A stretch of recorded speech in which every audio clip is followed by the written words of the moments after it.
The dog stopped barking the instant he reached the wall, but what he heard behind it made the silence far more unsettling. A sharp scratch echoed through the hallway as the old German shepherd froze, ears locked on a blank wall no blueprint should have hidden. Dust drifted from the ceiling, and a cold draft brushed the veteran's face even though every window was shut. He reached for the loose board, then heard something above him that shouldn't have been there. What do you think was hidden inside? Jack Mercer stepped out of the county administration building carrying everything that still belonged to him. A faded military backpack rested across one shoulder. In his right hand was an old carpenter's chest, scarred by decades of use, its brass corners polished smooth by countless miles. Beside him walked Ranger, a gray-faced German shepherd whose left ear never stood completely upright after years of military service. The dog's pace had slowed with age, but his eyes still swept every direction as though they were moving through hostile territory instead of a quiet mountain town. The clerk had apologized before handing Jack the final envelope. "I'm sorry, Mr. Mercer. Your appeal was denied." Jack had only nodded. He'd learned a long time ago that arguing rarely changed orders once they came down. He slipped the envelope into his pocket without opening it. He already knew what it contained. Another rejection. Another reminder that paperwork moved faster than broken lives ever healed. Ranger nudged Jack's hand with his nose. "I'm all right," Jack muttered. The dog didn't seem convinced. Outside, early autumn wind carried the smell of damp leaves drifting down from the northern Appalachian ridges. Clouds hung low over the mountains, swallowing their highest peaks.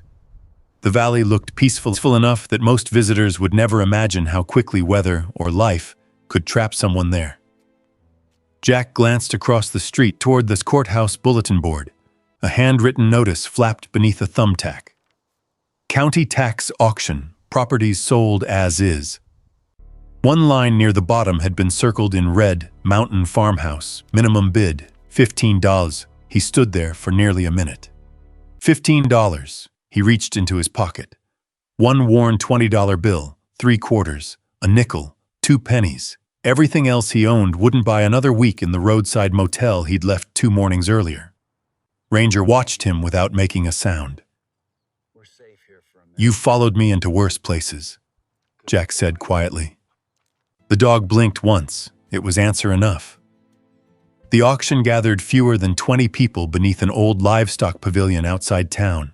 Most had come hoping to buy timberland or hunting acreage. Nobody paid attention to the final listing until Jack raised his hand. "I'll take the farmhouse." The auctioneer looked over his glasses. Opening bids 15, Jack laid his money on the folding table. A ripple of laughter spread through the crowd. "You couldn't pay me $15 to sleep there. Roof's about ready to cave in. Place ought to be burned down." One man shook his head. "Been empty longer than my grandson's been alive." Jack said nothing. Combat had taught him that people often filled silence because they feared it. An elderly woman standing near the back wasn't laughing.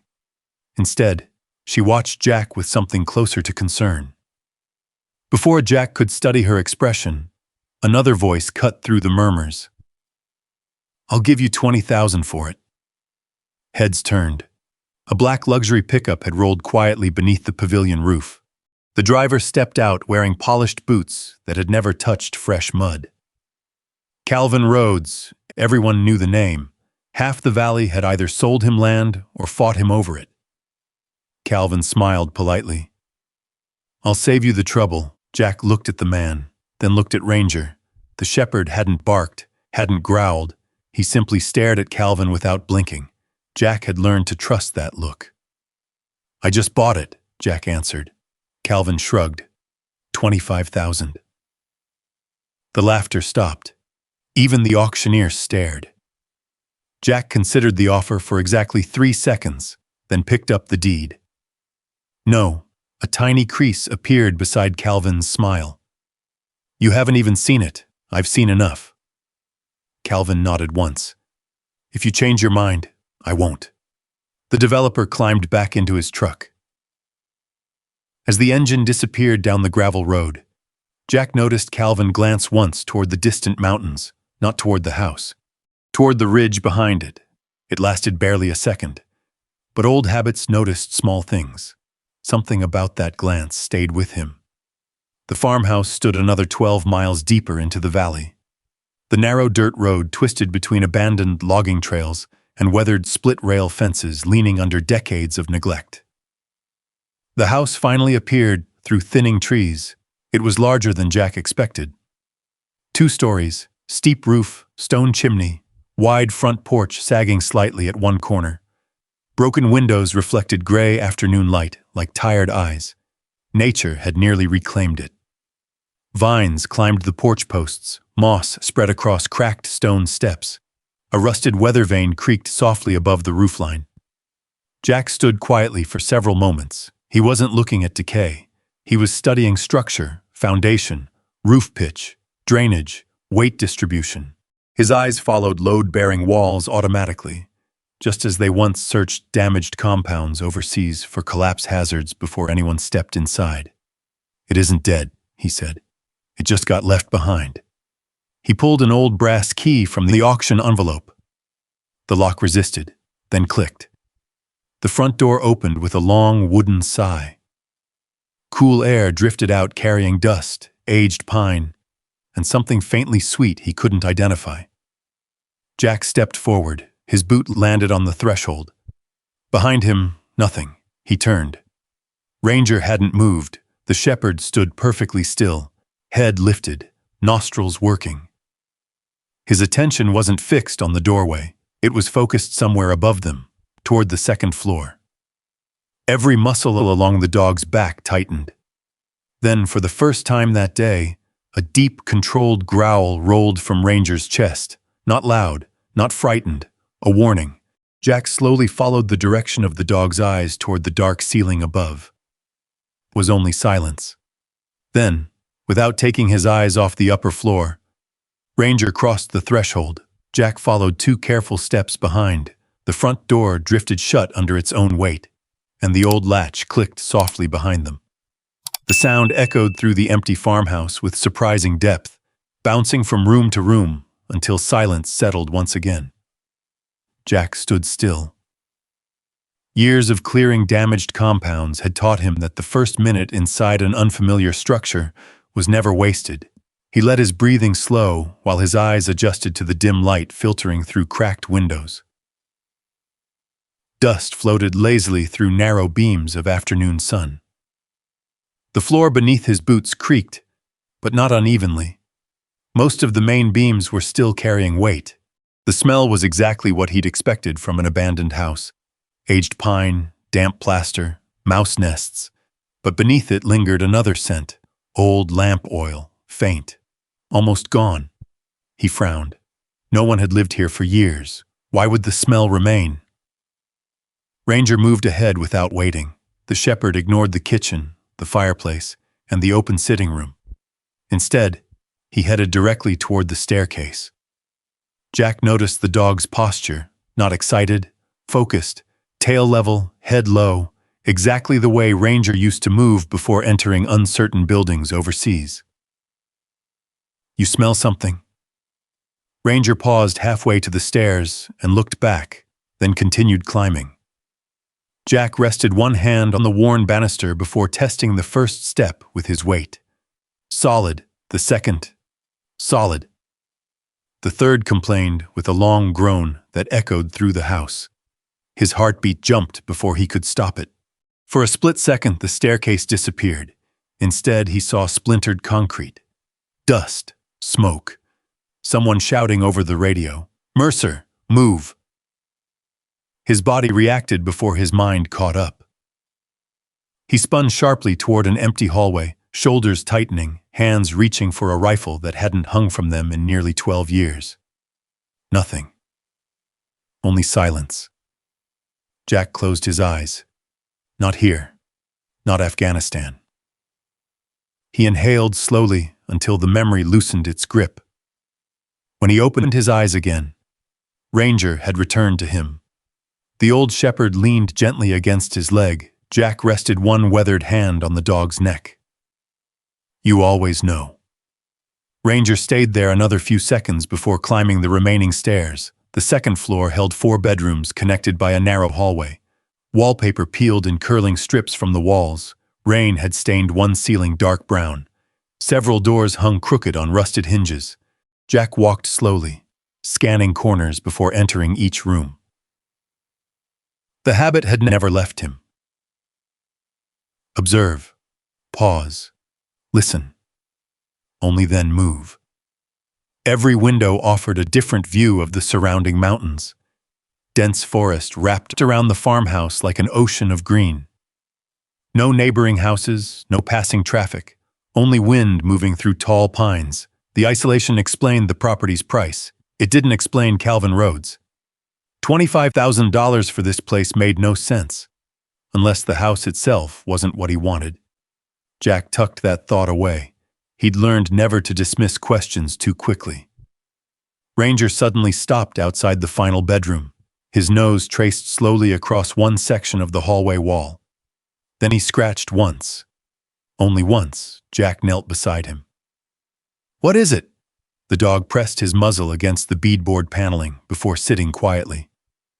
Jack knocked gently across the wall. Hollow, solid, hollow, solid again. Interesting. He stepped backward into the bedroom and studied the exterior wall through the dusty window. From outside, the roofline suggested there should be considerably more space above this side of the house. Inside, there wasn't. His eyes narrowed. He paced the room carefully. 4 measured steps, turn, 5 more. He repeated the measurements twice. Something bothered him. He walked downstairs, then back outside. Standing near the front, he'd studied the house from a distance. Years spent repairing damaged structures had trained him to estimate dimensions almost instinctively. The roof extended farther than the upstairs floor plan allowed, at least 8 feet, maybe more. He circled the farmhouse slowly. No dormer, no exterior stair, no visible attic window on that side. Yet the roof clearly enclosed additional space. He looked upward. "You hiding something?" The mountains answered only with wind. Darkness arrived quickly in the valley. Jack gathered fallen branches before building a small fire in the stone fireplace. The chimney still drew well. Lucky, he heated a can of beef stew over the flames, half for himself, half for Ranger. The shepherd finished first, then settled beside the hearth with one eye still fixed toward the staircase. Jack noticed. "You don't trust upstairs." Ranger's ears twitched. Outside, rain began tapping softly against broken shutters. Inside, the fire filled the empty farmhouse with flickering orange light. It should have felt peaceful. Instead, every unfamiliar sound demanded attention. A board expanding, water dripping somewhere beyond the kitchen, branches scraping old glass. Near midnight, Jack stretched out inside his sleeping bag on the living room floor. He didn't bother using one of the upstairs bedrooms. Not yet. Sleep came in fragments, an hour, maybe less, then thump. Jack's eyes snapped open. He rolled behind the stone fireplace before he fully realized where he was, heart racing, breathing controlled. Listen first, move second. Ranger was already standing. The shepherd wasn't barking. He stared toward the ceiling. Another sound, soft, almost like footsteps. No, not footsteps. Wood settling under shifting temperature. Jack waited another full minute. Nothing followed. Slowly he stood. The fire had burned low. Moonlight slipped through the broken windows. He looked toward the staircase. Ranger never took his eyes off the second floor. Then Jack noticed something that made the hairs on the back of his neck rise. A thin stream of cold air drifted across his face. Inside the house, it carried the smell of dry wood and old paper. He followed it upstairs. The draft led directly to the hallway, right where Ranger had scratched the wall. Jack laid his palm against the beadboard paneling. The wood felt cold, much colder than the surrounding wall. He leaned closer. A faint current of air slipped through what appeared to be solid boards. The house was breathing. Jack kept his hand against the beadboard wall for another few seconds. The draft wasn't strong, but it was steady, as if a hidden space beyond the wall held air colder than the rest of the farmhouse. Ranger stood beside him, without making a sound. His nose remained pressed near the same section of wall. Jack tapped along the boards again. Solid, then hollow. Only a narrow strip, no wider than his hand. He smiled to himself. Somebody was good. Whoever had covered this wall hadn't done sloppy work. The joints lined up cleanly. The paint, though faded, matched the rest of the hallway almost perfectly. If Jack hadn't spent decades rebuilding damaged homes and military outposts, he would have walked past it without a second thought. He stepped back. Not today. The light outside was fading again, and experience had taught him another lesson long before Afghanistan. Never force your way into unknown spaces after dark. Morning gave better judgment than curiosity. Jack was awake before sunrise, not because he had slept well, he rarely did. Every hour or two he surfaced from broken dreams, listening before realizing he was no longer overseas. Ranger barely slept either. The shepherd changed positions whenever Jack stirred, as though standing watch had become second nature to them both. By first light, Jack was already outside. Morning fog drifted through the valley, wrapping the old farmhouse in pale gray mist. Dew clung to broken fence rails while distant crows circled above the forest. He walked the property slowly, old habit, observed the ground before looking ahead. Fresh tire tracks, animal trails, water runoff, anything unusual. Near the rear of the house, he found an abandoned woodshed, leaning dangerously to one side. Most of its roof had collapsed years earlier, but stacked beneath fallen boards were several bundles of old pine planks that remained surprisingly dry, usable. He carried them back one armload at a time. The front porch needed temporary support before winter arrived. As he measured the sagging corner post, the distant growl of an engine echoed through the valley. Ranger lifted his head immediately. A black pickup rounded the bend in the dirt road, cleaner than anything else within miles. Calvin Rhodes climbed out wearing pressed jeans and a tailored jacket that looked strangely out of place among broken fences and mud. Morning. Jack continued measuring the post. It is. Calvin looked around the property. You worked fast. I worked. The developer smiled politely. I've been thinking about yesterday. Jack set down his tape measure. I imagine you have. Calvin reached into his truck and removed a leather folder. I'd like to make another offer. No, you haven't heard it. I don't need to. This one's $25,000. Cash. Jack didn't answer. Calvin continued. You'd walk away today with enough to start over. Jack glanced toward Ranger. The shepherd hadn't moved. His eyes stayed fixed on Calvin's hands. Military dogs never watched faces first. They watched hands. Jack had learned that lesson from Ranger years ago. What exactly do you want? Jack asked. The property. Why? Calvin shrugged. Investment. Jack looked slowly across the mountains surrounding them. There wasn't another house visible from the porch. No highway, no lakefront, no valuable timber that he could see. Nothing explained a $25,000 offer, especially not 24 hours after a $15 purchase. You buy many condemned houses when the land makes sense. This one doesn't. Calvin chuckled softly. Maybe not to everyone. Jack noticed something curious. The developer still hadn't stepped onto the porch. He remained standing several feet away, almost as though he didn't want to get too close to the house. Or perhaps didn't want Ranger too close to him. I'll save you time, Jack said. I'm not selling.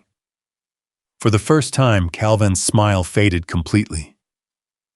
You should think carefully. I already did. A long silence settled between them. Finally, Calvin nodded once. I'll be back, I figured. The truck disappeared down the gravel road. Dust hung in the morning air long after the engine faded. Jack watched until it vanished beyond the trees. Then he spoke quietly. He's not interested in this house. Ranger gave one soft huff. He's interested in something beneath it, or inside it. Around noon, Jack drove into the nearby mountain town using the farmhouse's rusted pickup, which somehow still started after a new battery borrowed from the shed. The valley contained only one general store. A faded wooden sign above the porch read, "Brooks Feed and Hardware." Inside, shelves overflowed with nails, rope, feed sacks, lantern glass, and hand tools that looked older than the building itself. An elderly woman stood behind the counter organizing bolts into glass jars. She looked up as the bell above the door rang. Her eyes immediately settled on Jack's carpenter's hands. Not his clothes, not his beard, his hands. "You've done restoration work." Jack blinked. "What makes you say that?" She smiled. "You reached for the hickory-handled hammer first." She pointed toward a display. "Most people grab the shiny new ones." Jack couldn't help smiling back. "My name's Jack, Evelyn Brooks."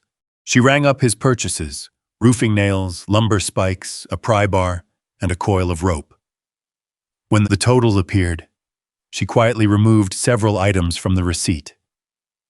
"That should do," Jack frowned. "I picked up more than that, I know. You missed a few." "No." She slid the receipt across the counter. "I've been watching people rebuild things for 60 years. Her voice softened. "The ones worth helping never ask." Jack hesitated. "I appreciate it." As he gathered his supplies, Evelyn spoke again without looking up. "You bought the Mercer farm," Jack paused. "They called it something else at the auction." "They're wrong." She tightened the lid on another jar of screws. "It stopped being just a farmhouse a very long time ago." Jack waited. After a long silence, she finally looked him in the eye. "If you hear people telling stories about that place..." She folded her hands together. "Don't believe all of them." Before Jack could ask another question, the bell above the door rang again. 2 county vehicles rolled slowly past the store. Each carried bright orange warning placards in the back. Jack watched them disappear toward the mountain road leading to his farmhouse. His stomach tightened. Something told him those trucks weren't headed there by coincidence. Jack thanked Evelyn, loaded the lumber and tools into the old pickup, and started back toward the mountains. Ranger sat upright in the passenger seat, ears forward, watching every bend in the narrow road. Neither of them liked surprises. Halfway home, Jack spotted fresh tire tracks cutting deeply into the damp gravel. They were wider than the pickup's tires and recent enough that loose stones still rested on top of the impressions. "County vehicles," he pressed the accelerator. 2 white inspection trucks were parked beside the farmhouse when Jack arrived. Bright orange notices had already been nailed to the porch posts. A middle-aged man wearing a county safety vest looked up from his clipboard. "You the new owner?" Jack nodded. "I am. We've completed a preliminary hazard inspection. I wasn't aware anyone requested one." The inspector avoided the question.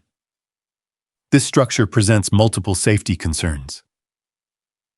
He handed Jack a packet nearly an inch thick. Large red letters covered the first page. "Unsafe for occupancy." Another worker was photographing cracked siding while a third measured the sagging porch.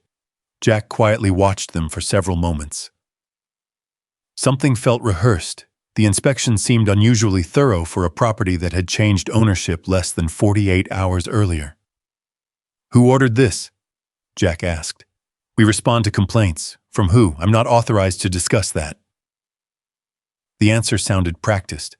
Jack had heard similar responses from young officers, trying not to reveal information during military investigations. He didn't press. Not yet. The inspectors finished quickly. Almost too quickly. Within 15 minutes, they drove away, leaving the warning notices fluttering in the mountain breeze. Jack read every page. Most of the problems were real. Roof damage, weak flooring, unsafe stairs, faulty chimney masonry. Nothing surprised him, but one recommendation caught his attention. Immediate demolition advised. He looked toward the distant valley. That's moving awfully fast. Jack removed his work gloves from the carpenter's chest. If they think I'm tearing this place down, he folded the paperwork neatly. They don't know me.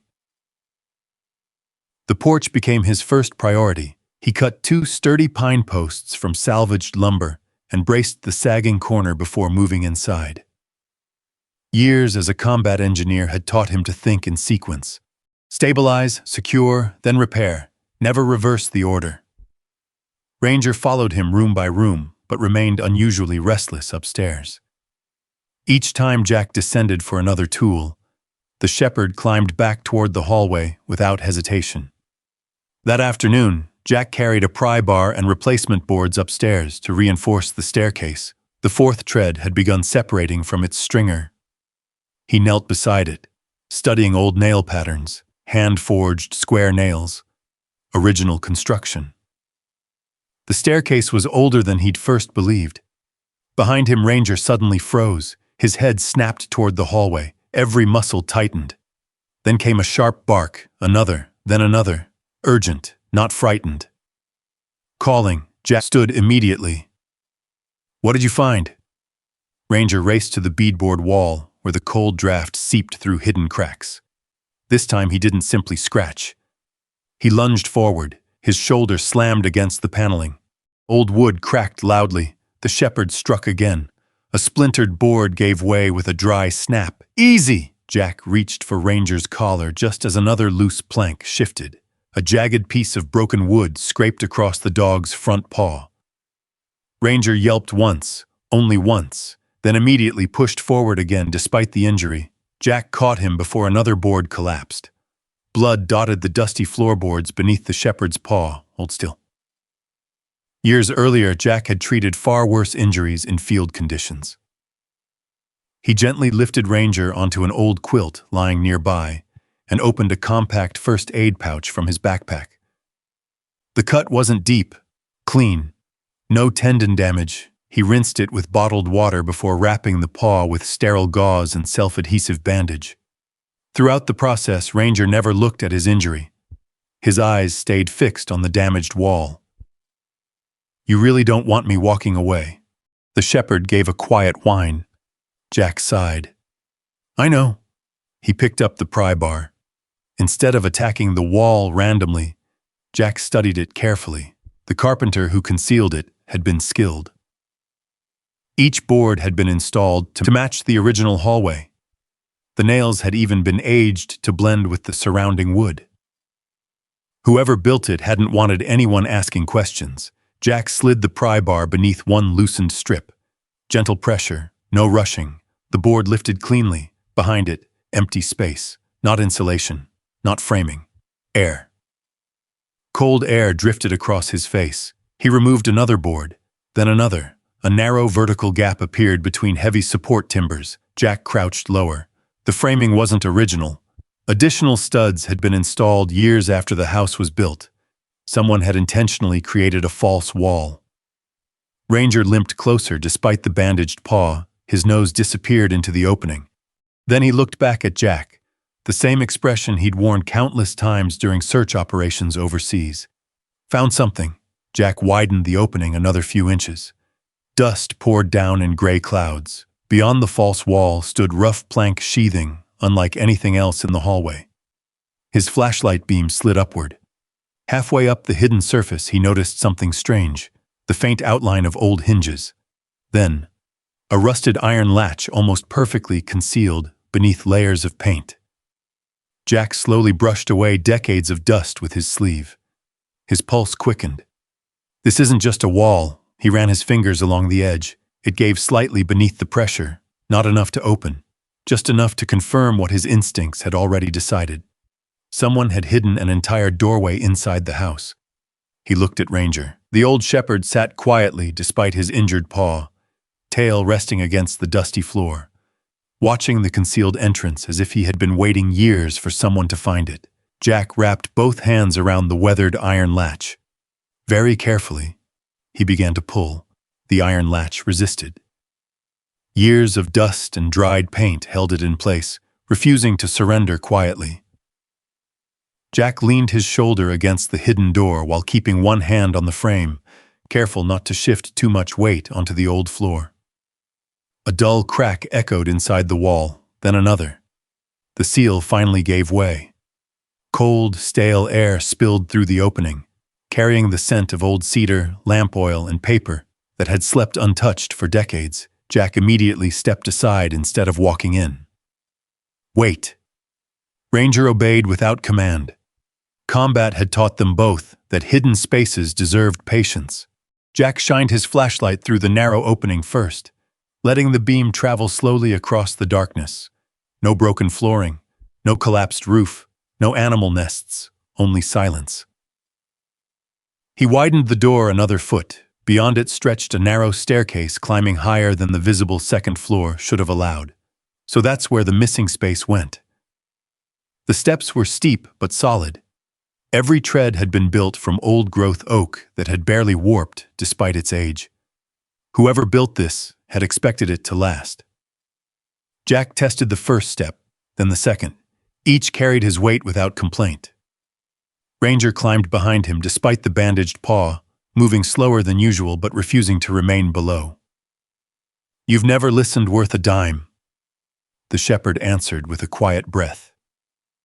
The staircase ended beneath a sloping roof. Jack lifted his flashlight. The beam revealed an attic unlike any he had expected.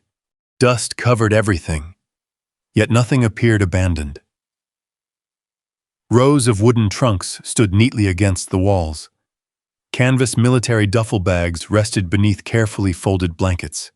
Shelves lined with glass jars remained untouched. Old lanterns hung from ceiling hooks.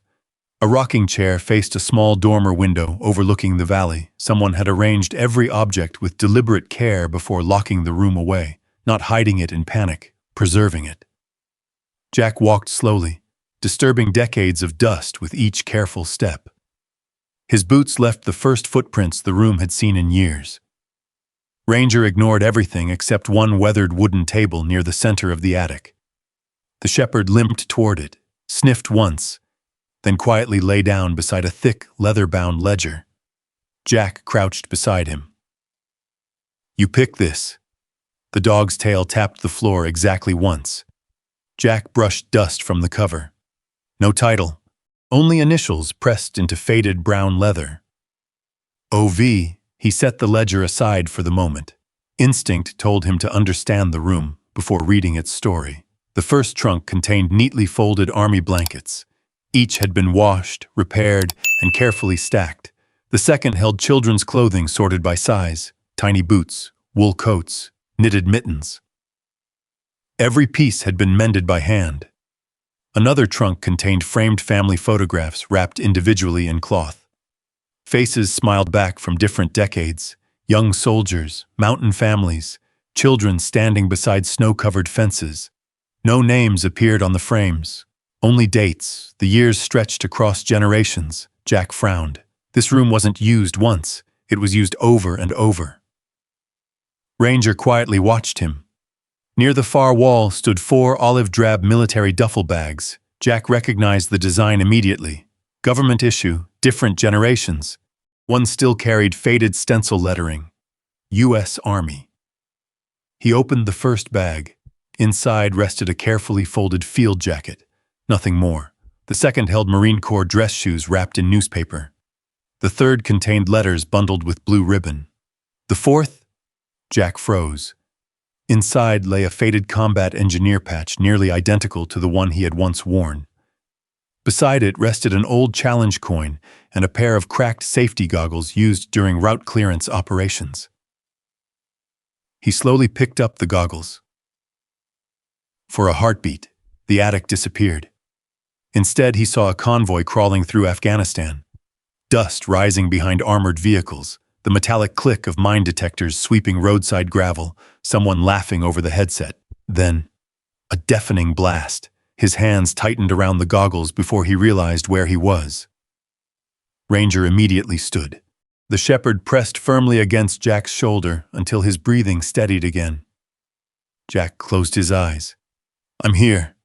His voice barely carried across the room. I'm here. The panic passed. Not completely. Enough. He rested both hands against Ranger's neck. You've brought me home more than once. The dog leaned into him without moving away. Jack returned to the ledger. Dust coated its edges, but the leather remained surprisingly soft. Someone had protected it carefully. He opened the first page. Beautiful handwriting filled the paper, not hurried, not formal, steady. Each entry began with a date, then a name, then a brief description. Arrived before first snow, needed shelter, 3 children, father injured, stayed 12 nights. Another page, young soldier, no family nearby, would not speak, left after 16 days. Another widow from the ridge, food shared, roof repaired, safe to continue. Jack turned pages more quickly. The pattern never changed. Names, needs, days, departures.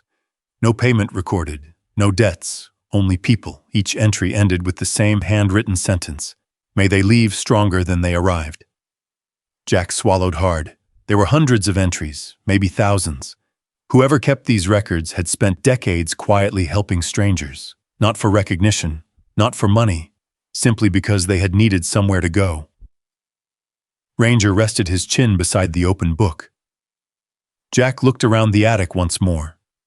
The trunks, the blankets, the children's coats, the military bags. Nothing here had been collected as valuables. Everything had belonged to someone passing through. Everything had been saved, because their stories mattered. Outside, evening sunlight slipped through the dormer window, bathing the attic in warm amber light. Jack suddenly noticed an old brass lantern hanging beside the window. Its glass chimney had been polished before the room was sealed, as though someone expected it to be lit again someday. His flashlight drifted toward a folded sheet tucked inside the back cover of the ledger. Unlike the other pages, it wasn't brittle with age. Someone had added it much later. Only one sentence appeared across the top. If you are reading this, there is still one person alive who knows why this attic had to disappear. Jack read it twice. The handwriting matched the rest of the ledger.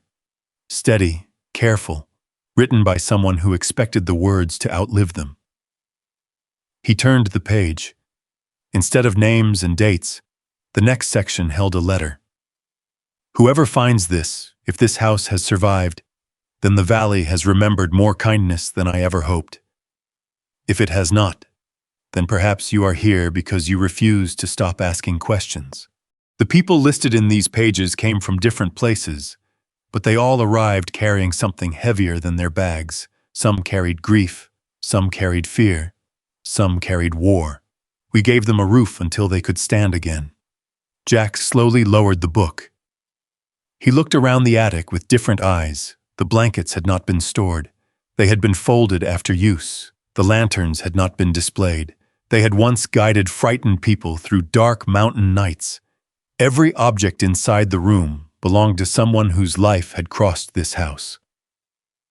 Ranger rested quietly beside him. The old shepherd's breathing was slow and even. For the first time since entering the attic, Jack felt something other than curiosity. Respect. The afternoon slipped toward evening while he continued reading. The entries stretched across generations. A Korean War veteran who arrived with frostbitten hands after wandering the mountains for 2 days. A Vietnam medic who slept only in short bursts because helicopters existed in every dream. A young family rescued after a flash flood destroyed their cabin. An Iraq veteran whose truck had broken down while trying to disappear from the world. Each entry ended the same way, left stronger than they arrived. Jack closed the ledger for a moment. His fingers remained on the worn leather cover. He understood that sentence. Healing rarely happened all at once. Sometimes it began with nothing more than one safe night. Outside, the distant chop of helicopter blades drifted over the ridge. At first, the sound blended with the wind. Then it grew louder. A medical helicopter crossed the valley, following the river toward the regional hospital nearly 40 miles away. Jack never saw it. Not really. The attic vanished.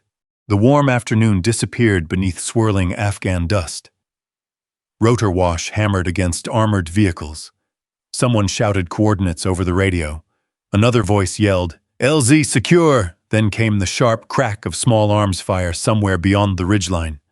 Jack dropped instinctively. His shoulder struck the attic floor. One hand covered his head, while the other reached toward an invisible rifle. His breathing shortened. Eyes searched corners that no longer existed. Contact left. The words escaped before he realized he had spoken them. Ranger moved immediately. The shepherd crossed the room without hesitation and pressed against Jack's chest, blocking his view of everything else. Warm fur, steady breathing, familiar weight. Jack's hand found the dog's neck, not sand, not body armor, not Afghanistan. He squeezed his eyes shut. Count the breaths. 1, 2, 3. The helicopter sound slowly faded into the distance. Only then did he realize tears had gathered unnoticed in the corners of his eyes. He wiped them away before they could fall. "You brought me back again." Ranger licked the back of his hand.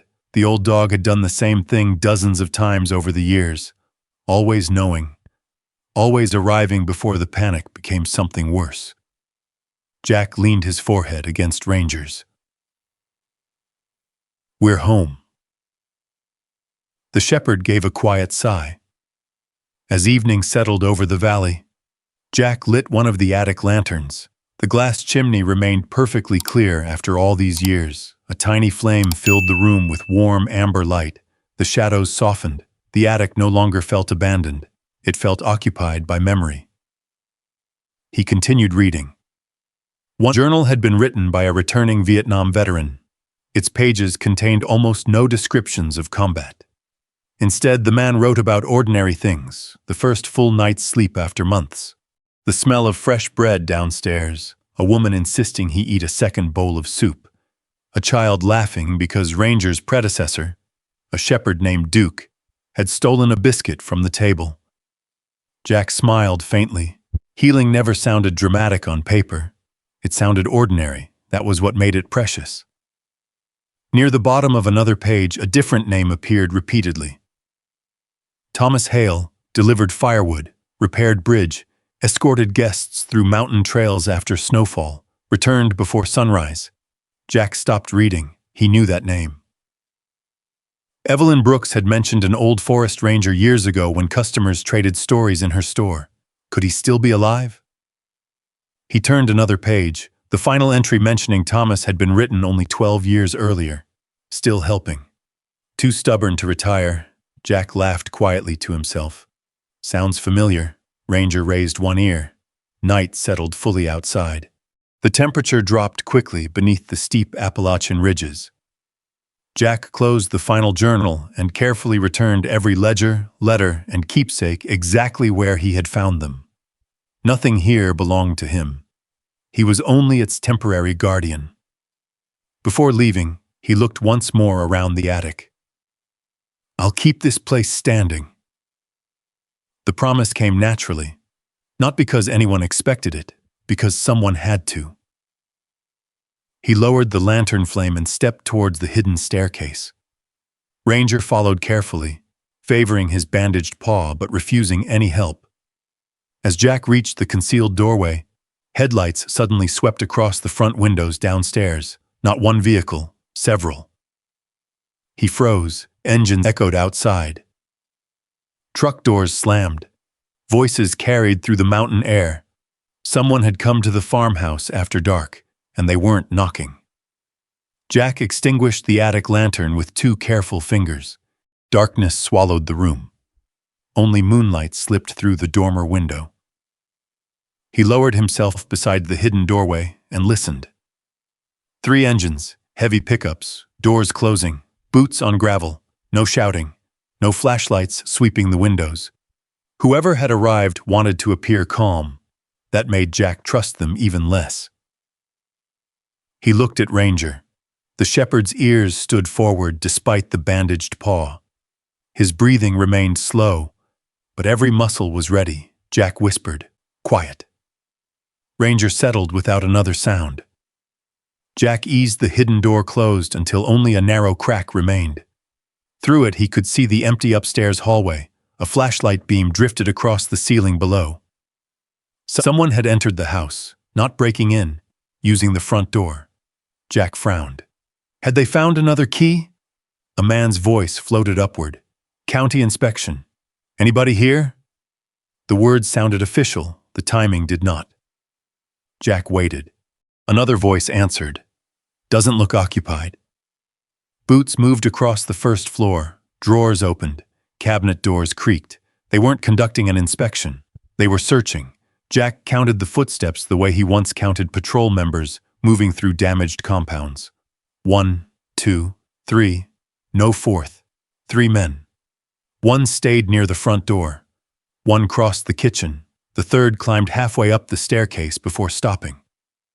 Watch your footing, someone called. Those stairs won't pass another inspection. The remark drew quiet laughter. Jack's jaw tightened. He had repaired those stairs himself only yesterday. The men weren't interested in safety. They were creating a record. After several more minutes, the footsteps retreated. Truck engines started again. Headlights disappeared down the mountain road. Only after the valley returned to silence did Jack reopen the hidden door. He and Ranger remained still another full minute. Trust the quiet only after it stays quiet. That lesson had saved lives years ago. Morning revealed fresh damage. One porch notice had been replaced with a larger red warning. Condemnation review pending. Another sheet announced a county hearing scheduled in 3 weeks. Jack folded the papers without tearing them down. Paper wasn't the problem. The people behind it were. He walked slowly around the farmhouse. Fresh boot prints surrounded the porch. Someone had photographed every cracked board. Someone had marked sections of foundation with fluorescent paint. They wanted evidence, or wanted everyone else to believe they had found it. Ranger sniffed the painted marks before looking toward the tree line. His head lifted, watching. Jack followed the dog's gaze. Nothing moved. Still, the feeling remained. Someone had been observing the property long before the inspection trucks arrived. Later that morning, Jack drove back to Brooks Feed and Hardware. Evelyn looked up before he spoke. They came, didn't they? Jack nodded. After dark, she sighed. They've been getting bolder. Jack placed the condemnation notice on the counter. You know who's behind this. I know who benefits. She studied the paper without touching it. Calvin Rhodes has wanted that mountain for years, but why? I've asked myself that more than once. Before Jack could answer, the bell above the door chimed. An older man entered carrying a bundle of split maple firewood over one shoulder. Tall, lean, white beard trimmed short. Forest Service cap faded almost silver from decades in the sun. He paused when he noticed Jack. Evelyn smiled. Perfect timing. She pointed toward the newcomer, Jack Mercer, then toward the older man. This is Thomas Hale. The name from the ledger settled heavily in Jack's mind. Thomas offered a weathered hand. Heard somebody finally bought the Mercer place. Jack accepted the handshake. I've heard you know something about it. Thomas studied him quietly. Then his eyes dropped toward Ranger. The old Ranger crouched with surprising ease. Well now. Ranger walked forward without hesitation. Thomas gently scratched behind the shepherd's good ear. I remember another shepherd that looked almost exactly like you. Jack's eyebrows lifted. You've been there, more times than I can count. Thomas stood again. Evelyn says you've already found things that don't make sense. Jack didn't answer directly. I've found questions. Thomas nodded. Good. He looked around the nearly empty store before lowering his voice. Questions kept that house standing longer than answers ever could. Jack reached into his backpack and carefully removed the leather ledger. Only enough for Thomas to glimpse the worn initials, nothing more. The old Ranger's face changed immediately. He didn't reach for the book. He simply stared at it. I wondered if anyone would ever find that. You knew it was there. I helped hide it. Silence settled between them. Finally, Thomas spoke again. Not here. He glanced toward the front window overlooking the parking lot. We'll talk somewhere the mountains can hear us. By late afternoon, Thomas led Jack along an abandoned logging trail overlooking the valley. The old ranger walked confidently despite his age, pointing out landmarks almost invisible beneath decades of forest growth. See that creek? Jack nodded. It floods every spring. That's why people used the ridge instead. Thomas continued another 100 yards before stopping beside a weathered stone overlook. From there, the farmhouse appeared small against the endless sea of trees. It wasn't just a house, Thomas said quietly. It was a promise. Jack listened. For nearly 60 years, people came there because they had nowhere else to go. Thomas looked toward the distant roof. They arrived in the middle of the night. Veterans, families, folks escaping winter storms, people who'd run out of chances. He smiled faintly. Nobody asked questions. Jack rested one hand on Ranger's neck. The attic, Thomas nodded, had to disappear. From who? The old ranger's expression hardened. From people who measure land by dollars instead of lives. Before Jack could ask another question, a sharp crack echoed across the valley. Wood splitting. Both men turned instinctively. Down below, one corner of the farmhouse porch sagged violently. Jack's pulse quickened. He knew those support posts. He had installed them himself. They shouldn't fail, he said. Ranger barked once. Without waiting for another word, Jack sprinted downhill toward the house. Loose gravel slid beneath his boots as he cut straight across the hillside instead of following the logging trail. His breathing stayed controlled despite the steep descent. Years earlier, speed without awareness had gotten soldiers hurt. Even now, every few strides his eyes swept the terrain ahead, searching for movement, fresh tracks, or anything that didn't belong. Ranger stayed close despite his injured paw. The farmhouse came into full view. The front porch had partially collapsed. One of the temporary support posts Jack had installed lay snapped in two. He slowed before reaching the porch. Something wasn't right. The break was too clean. He crouched beside the fallen timber. The grain hadn't failed under weight. Fresh saw marks crossed nearly 3/4 of the post from the back side, hidden where no casual observer would notice. Someone had weakened it. The remaining wood had simply given way. Jack ran his fingers across the cut. Sharp, recent, no weathering. Thomas arrived moments later, breathing harder, but keeping his voice low. I've worked timber my whole life. Jack looked up. This wasn't an accident. Thomas nodded once. I know. Jack carefully photographed the cut with the old phone he'd kept despite having no active service plan. The camera still worked. Whoever did this wanted the porch to fail after I repaired it, so inspectors would have another reason to condemn the place. Jack slipped the phone back into his pocket. They're building a story and hoping nobody asks who wrote it. The rest of the afternoon disappeared into repairs. Jack installed another temporary brace using thicker oak from the woodshed. This time he added concealed steel straps recovered from an old farming implement. Anyone trying to sabotage the support again would need more than a handsaw. Ranger refused to leave the porch. Whenever Jack climbed a ladder, the shepherd positioned himself beneath it, watching the tree line instead of his owner. Several times Jack noticed the same behavior Ranger had shown during overseas patrols. The dog wasn't looking for animals, he was tracking people. Late in the afternoon, Ranger's ears lifted. He stared toward the gravel road. A white SUV rolled slowly past the property without stopping. The driver never looked toward the house, but the vehicle passed again less than 20 minutes later. Jack memorized the license plate anyway. Old habits, observe first, explain later. That evening, Thomas remained for supper. The meal was simple. Beans, cornbread from Evelyn, Coffee heated over the fireplace. The three of them, two old men and an aging shepherd, sat quietly while darkness settled across the valley. Finally, Jack carried the ledger downstairs. He laid it gently on the table. Thomas removed his glasses before opening it. His fingers trembled slightly as he turned familiar pages. "I haven't seen this in over a decade. You wrote in it?" Thomas shook his head. "No." He smiled softly. "Odessa Vane did." The initials OV nodded. "She owned this farmhouse after her husband died. Never had children of her own."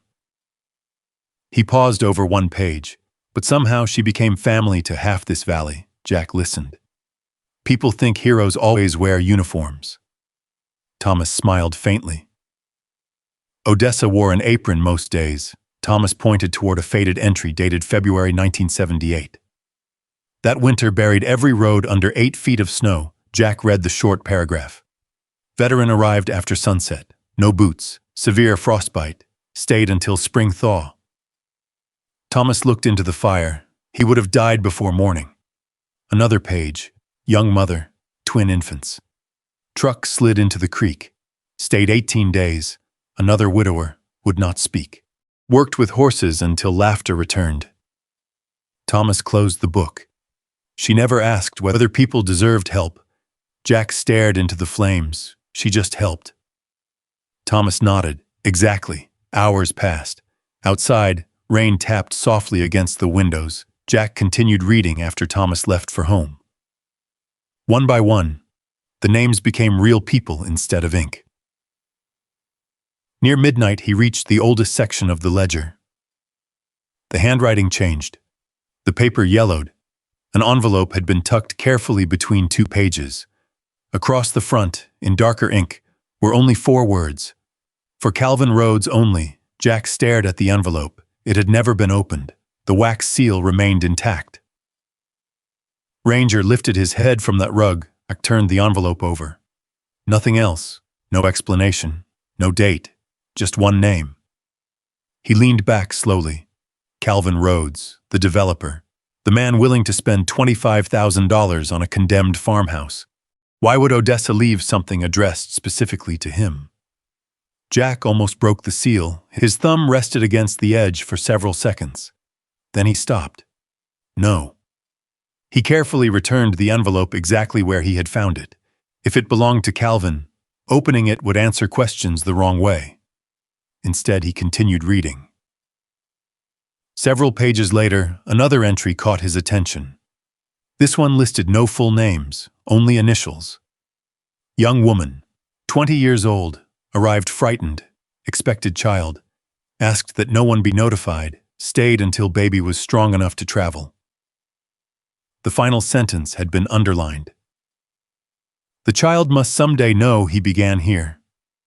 Jack's pulse slowed. He looked back toward the sealed envelope, then to the initials, C.R., not Calvin Rhodes, his mother. He understood before he wanted to. The farmhouse hadn't simply sheltered the developer's family. Calvin himself had entered the world beneath this roof. The room suddenly felt much smaller. Jack closed the ledger and rested both hands on it. Outside, wind moved through the pines. Ranger quietly walked over and lay beside his chair. Jack looked toward the hidden attic staircase. So that's why he wants this place. But another thought arrived just as quickly. No, not wants, needs. And judging by the untouched envelope, he had no idea why. Jack left the ledger exactly where he had found it and returned the sealed envelope beneath the final pages. He closed the leather cover with both hands, as though putting too much force on it might somehow disturb the lives preserved inside. Ranger remained beside his chair, watching him. You knew something was different before I did. The shepherd blinked once. Jack reached down and rubbed the scar along Ranger's shoulder. We're not opening that letter. The dog rested his chin on Jack's boot. Outside, dawn was beginning to soften the darkness beyond the windows. The county hearing arrived 3 weeks later. During those weeks, Jack repaired what he could without changing the character of the old farmhouse. He reinforced beams, stabilized loose stonework, and covered broken sections of roof before the autumn rains could do more damage. Every evening he climbed to the hidden attic, not searching anymore, learning. He memorized names, faces, stories. He carefully copied nothing. Some histories deserved to remain where they belonged until the right time. Thomas visited often, bringing old maps and faded photographs of the valley. Evelyn delivered groceries whenever she claimed she'd ordered too much. Neither mentioned charity, neither needed to. One afternoon, Thomas quietly placed a weathered photograph on the kitchen table. It showed Odessa Vane standing on the farmhouse porch, surrounded by strangers.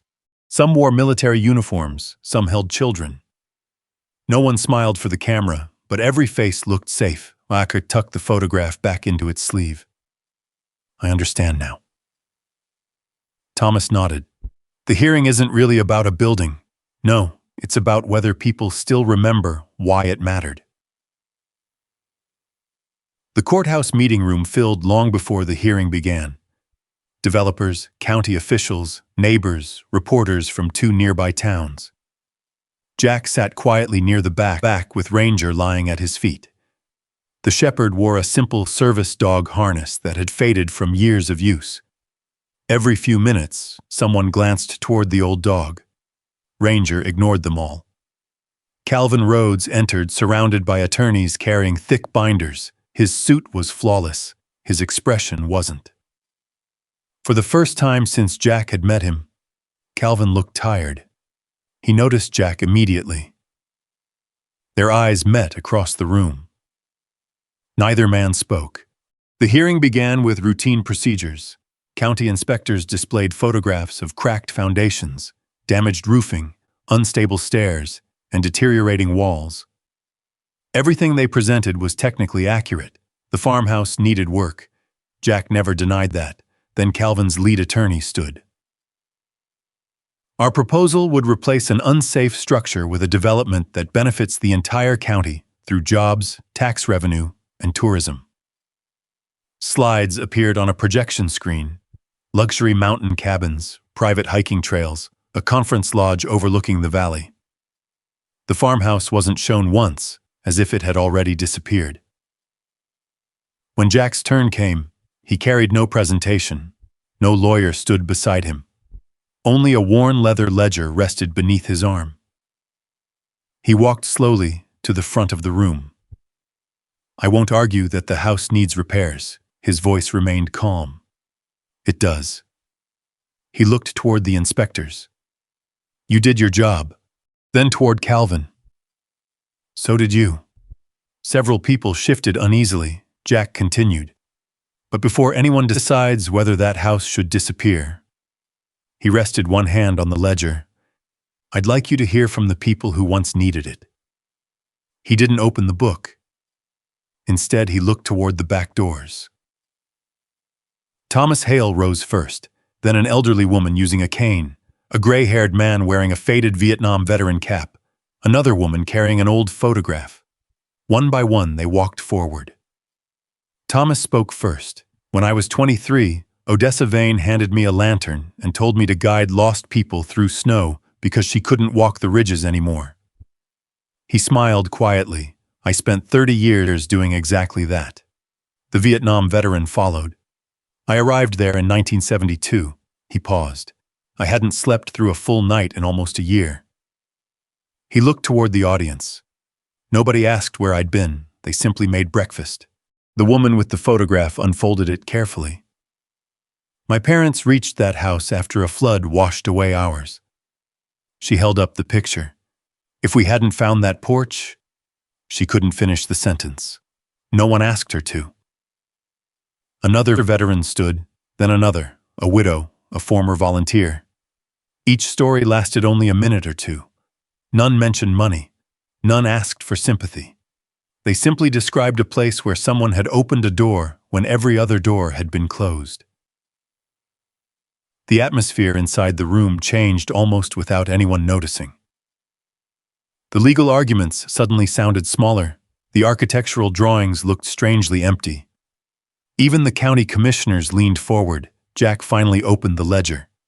He turned several pages, then closed it again without reading a single name aloud.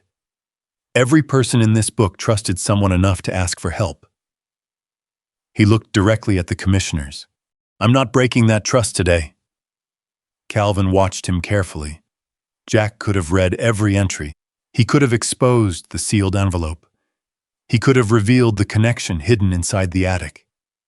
Instead, he stepped back from the podium. "The house doesn't belong to me. It belongs to its history." Silence settled across the room. Not uncomfortable silence. Thoughtful silence. Then the chairman cleared his throat. "We'll take a short recess before deliberation." As chairs scraped across the floor and people began quietly talking among themselves, Calvin remained seated. His eyes never left the worn leather ledger resting in Jack's hands. Jack crossed the room without hurry. Ranger rose beside him, moving close enough that his shoulder brushed Jack's leg with every step. The old shepherd never pulled ahead. He simply stayed where years of training had taught him to be. Calvin's attorneys leaned toward him. "We should discuss strategy." Calvin barely heard them.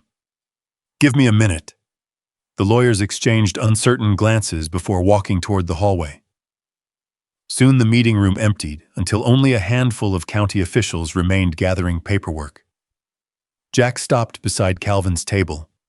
Neither man spoke immediately. The silence wasn't hostile, it was heavy.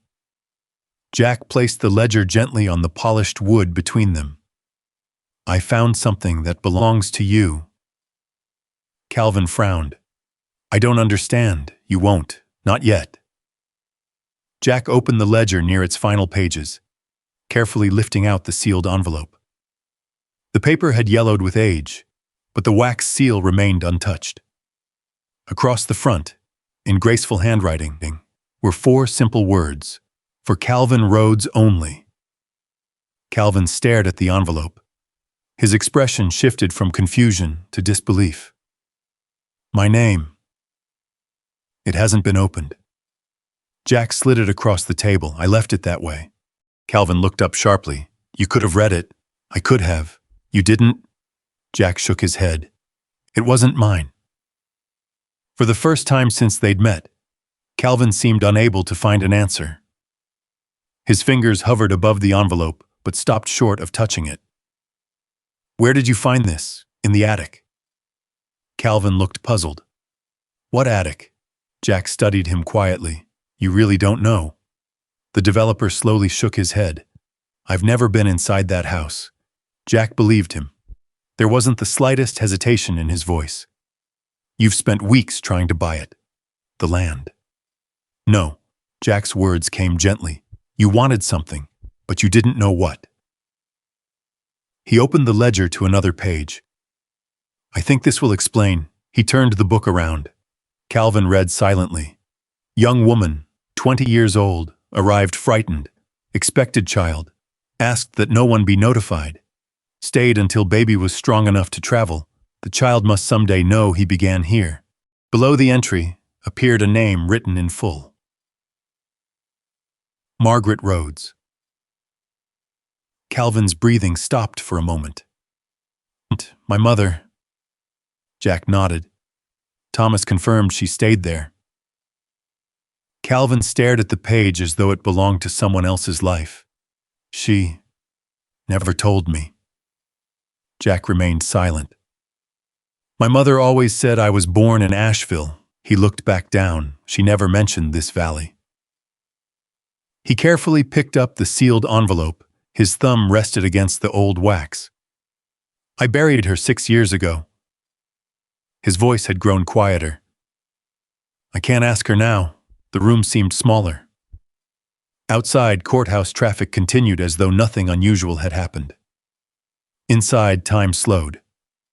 Calvin finally broke the seal. The brittle wax cracked softly. He unfolded the letter with surprising care. His eyes moved across the page. Once, then again. His shoulders lowered. Jack watched without reading. Whatever Odessa Vane had written belonged only to the man holding it. Several minutes passed.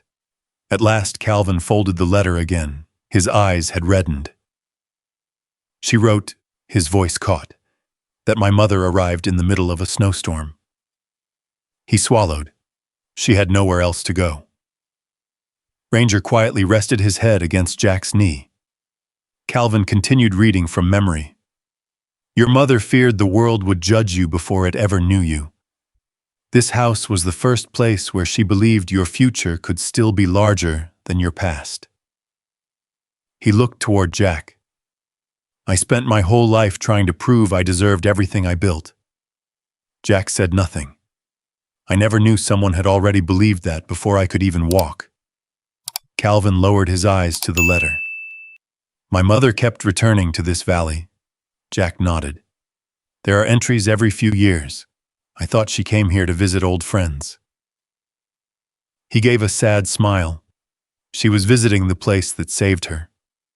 Silence settled again, not awkward, not empty, only honest. Finally, Calvin carefully returned the letter to its envelope. You could have shown this to everyone. I could have. You would have destroyed me.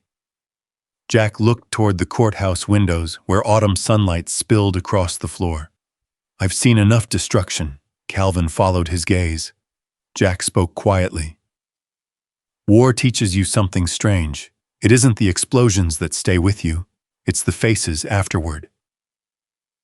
He looked back at Calvin. I wasn't going to add another. The developer closed his eyes briefly. When he opened them again, the confidence that had surrounded him since the auction was gone. In its place stood a tired son holding the first truthful piece of his own history. The bailiff stepped into the room. The commissioners are ready. Calvin stood slowly. He tucked the envelope inside his jacket instead of his briefcase. Before walking toward the hearing room, he paused beside Jack. It belonged to me long before today. Jack smiled faintly. No. He placed one hand on the ledger.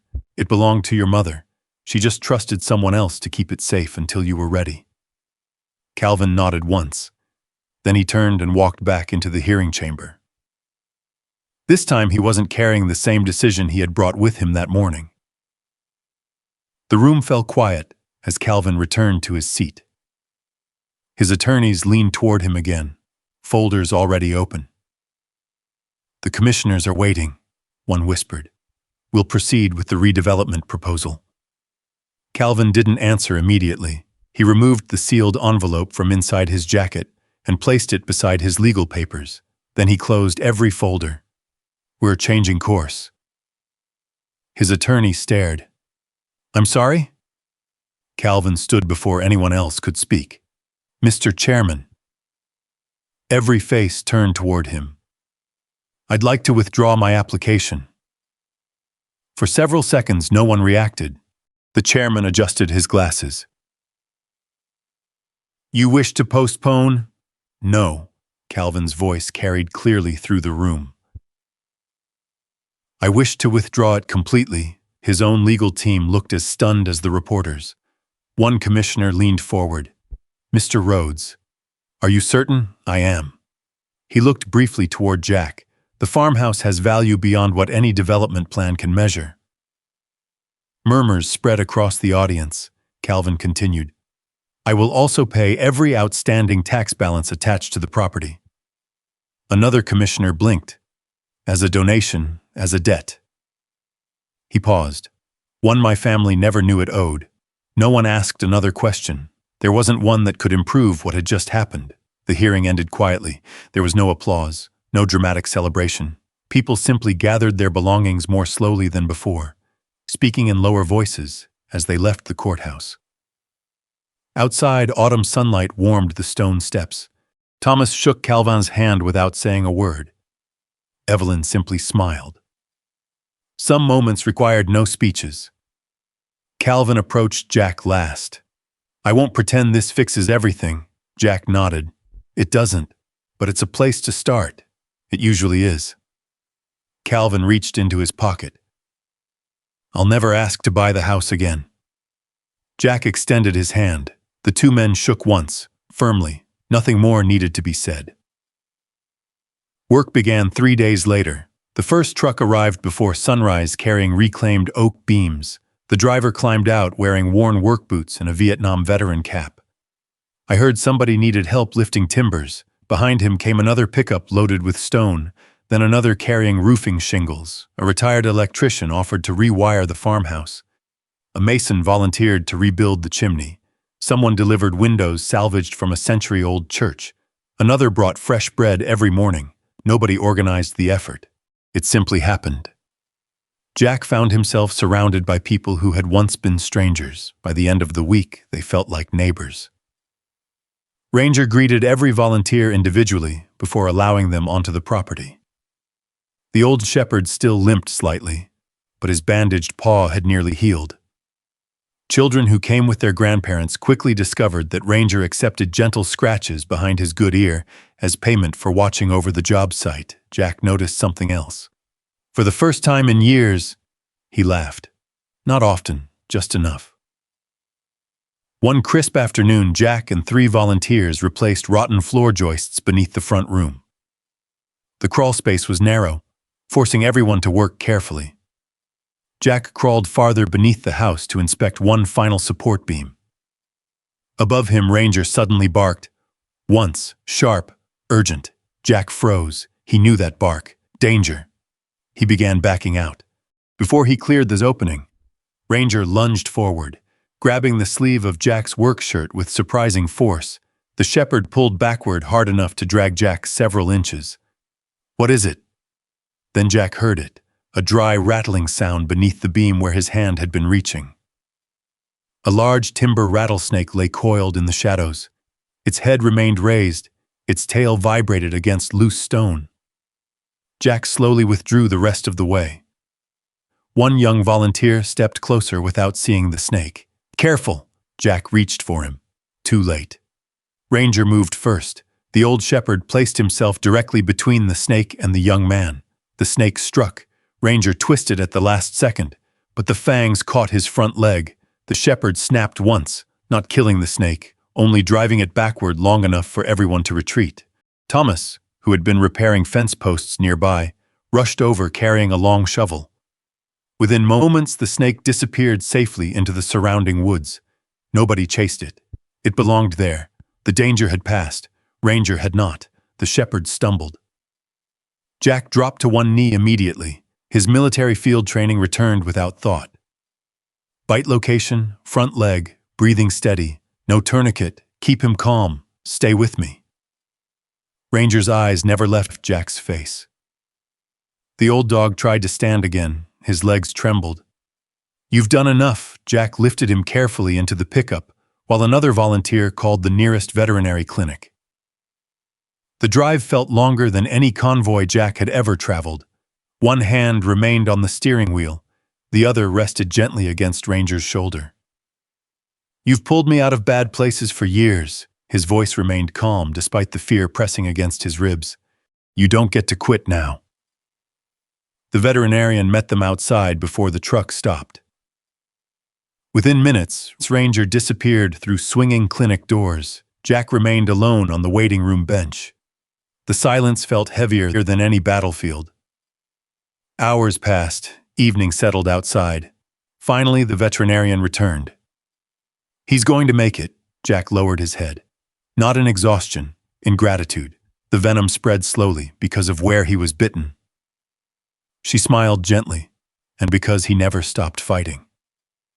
Late that night, Jack carried Ranger home wrapped in warm blankets. The farmhouse remained dark except for one small light glowing upstairs. Before sleeping, Jack climbed quietly into the hidden attic. He lit the old brass lantern beside the dormer window.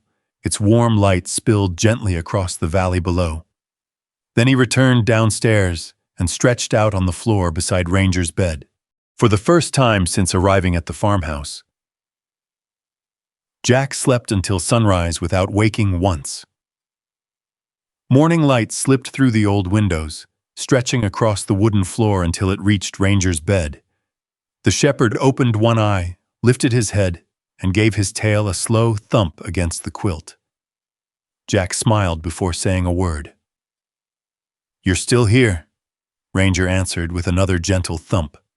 His front leg remained wrapped in a fresh bandage, and the veterinarian had ordered several weeks of rest. The old dog clearly disagreed with the diagnosis. The moment Jack stood, Ranger tried to do the same. "Not yet, partner," Jack scratched behind the shepherd's good ear. "You've earned a little laziness."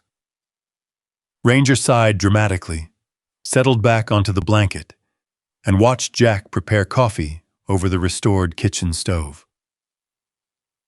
Outside, frost shimmered across the valley. The farmhouse no longer looked abandoned. Fresh cedar shingles covered the roof. New porch rails framed the entrance. Stone steps had been rebuilt by volunteers from neighboring towns. Smoke drifted steadily from the chimney. The place no longer looked forgotten, it looked lived in. Winter passed quietly. The mountain roads closed more than once beneath heavy snow. But this time the farmhouse remained warm. Neighbors checked on one another. Firewood appeared on the porch without notes. Fresh bread arrived every Saturday from Evelyn's kitchen. Thomas stopped by whenever weather allowed, always claiming he was just passing through, though everyone knew the farmhouse had become one of his favorite destinations. By early spring, word had spread farther than Jack ever expected. Former service members began arriving one by one. Some stayed only for coffee, some remained a weekend. Others asked if they could help repair fences or split firewood. Jack never questioned why they came. He simply handed them a pair of work gloves. The work did what long conversations often couldn't. People who barely spoke while carrying lumber somehow found themselves laughing over lunch. Men who couldn't sit still through dinner patiently taught younger volunteers how to sharpen hand tools. Healing happened quietly. Just as Odessa Vane had written, people left stronger than they arrived. Calvin Rhodes kept his promise. His company never advertised its involvement. But deliveries continued appearing without explanation. A truckload of reclaimed oak flooring, windows custom-built to match the originals. A new well pump, replacement fencing. Whenever Jack asked who had paid for them, the drivers only smiled. "It's already been handled." Several months later, Calvin visited alone. No lawyers, no expensive truck. He carried only a small wooden box. "I found these while cleaning out my mother's attic." Inside rested faded photographs. One showed a young woman holding a newborn beneath the very porch roof that still stood outside. Another captured Odessa Vane smiling beside the same child a few weeks later. Calvin looked at the photographs for a long time before closing the box. "I spent my life building things." He glanced toward the farmhouse. "But this place built me first." Jack nodded. "Sometimes foundations stay hidden." Calvin smiled. "I guess that's true." Before leaving, he quietly hung a framed copy of the old photograph inside the front hallway. No plaque, no explanation, just another piece of the house returning home. 1 year after Jack bought the farmhouse for $15, the valley looked different. The restored barn stored donated lumber and tools. The vegetable garden supplied fresh food through summer. A small woodworking shop echoed with saws and laughter instead of silence. On weekends, Jack taught simple carpentry to younger veterans struggling to find direction after military service. He never called it therapy. He simply showed them how to square a corner, sharpen a chisel, or replace a damaged beam. While their hands stayed busy, conversations slowly found their own way. No one was forced to speak. Yet somehow everyone eventually did. Ranger became the unofficial host. His gray muzzle had grown whiter, and his walks were slower than before the snakebite, but every newcomer received the same greeting. The old shepherd met them at the gate. He sniffed their hands, then turned toward the porch without looking back, as though saying, "Follow me, you're safe here." Visitors always did. Late one autumn evening, Jack climbed into the hidden attic carrying the restored brass lantern. The journals remained exactly where they belonged. The trunks still held blankets folded decades earlier. The leather ledger rested on the table beside Odessa's chair. Jack opened it one final time, on the last blank page beneath all of the entries that had come before. He wrote only one sentence: "The light still burns." He closed the book gently, then lit the lantern. Warm golden light filled the attic before spilling softly through the dormer window from the valley below. The lantern could be seen for miles after sunset. Truck drivers began recognizing it. Hikers noticed it from distant ridges. Hunters used it as a landmark while returning home. People quietly started telling one another, "If you ever find yourself alone in those mountains after dark, look for the attic light. The veteran with the German Shepherd will leave the porch unlocked." That evening, a weary traveler pulled into the gravel driveway just as darkness settled over the valley. He climbed slowly from an aging pickup, hesitating beside the gate. Before he could knock, Ranger was already making his way across the yard. His pace was slower now, but his purpose had never changed. He stopped beside the stranger, gently leaned against his leg, then turned toward the porch. The man followed. Jack opened the front door before they reached it. Neither man asked unnecessary questions. Jack simply stepped aside. "Come on in. It's getting cold." The traveler entered. The door closed softly behind him. Outside, the lantern continued glowing above the valley, just as it had decades earlier. On the porch, Ranger settled beside Jack's chair, watching the mountain road disappear into the gathering night. The farmhouse was no longer a forgotten place hidden among the trees. It had become exactly what it had always been meant to be, a light left burning for the next person searching for the way home. If Jack's story touched your heart, leave a 1 in the comments to let him know his journey mattered. And if you believe every veteran deserves a place to call home, type home below. I'd love to read your thoughts. Don't forget to subscribe and turn on notifications, because another unforgettable story is waiting for you in the very next video. Until then, take care of yourself, take care of the people you love, and we'll see you again soon.